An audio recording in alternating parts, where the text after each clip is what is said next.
வணக்கம். எத்தனை வகையான பாரம்பரிய அரிசி ரகங்கள் நெல் ரகங்கள் இருக்குது அப்படின்னு பார்த்தோம்னா உலகத்தில் ஒரு 4 லட்சம் பாரம்பரிய நெல் ரகங்கள் இருந்ததாக சொல்லப்படுது. 1970க்கு முன்னாடி கூட இந்த ரகங்களோட எண்ணிக்கை 1,10,000 இருந்திருக்குது. அது அப்படியே படிப்படியாக குறைஞ்சி இப்போ சர்வதேச நெல் ஆராய்ச்சி நிலையத்துக்கு உலகத்தில் 17 நாடுகளில் மையங்கள் இருக்குது, 17 இடங்களில். அதில் ஒன்று கட்டாக்கில் இருக்குது, ஒரிசாவில்.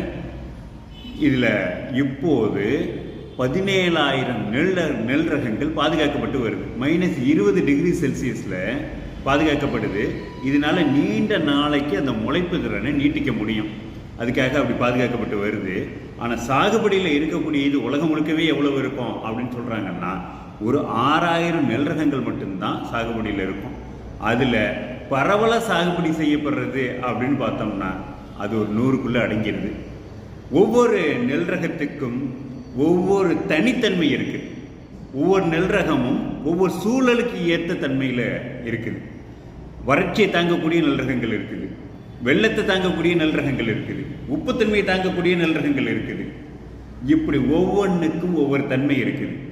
பெண்களுக்கு ஏற்ற நெல் ரகங்கள் இருக்குது, வயதுக்கு வந்த பெண்களுக்கு, பெண் குழந்தைகளுக்கு ஏற்ற நெல் ரகங்கள் இருக்குது, சிறு குழந்தைகளுக்கு ஏற்ற அரிசி ரகங்கள் இருக்குது, ஆண்களுக்கு, திருமணத்துக்கு முன்னாடி இருக்கிற ஆண்களுக்கு, திருமணமானவங்களுக்கு, முதியவர்களுக்கு, சர்க்கரை நோயில் இருக்கிறவங்களுக்கு, நோய் எதிர்ப்பாற்றல் தேவைப்படுறவங்களுக்கு, இரத்த சோகையில் இருக்கிறவங்களுக்கு, இப்படி ஒவ்வொன்றுக்குமான தனித்தனி ரகங்கள் இருக்குது.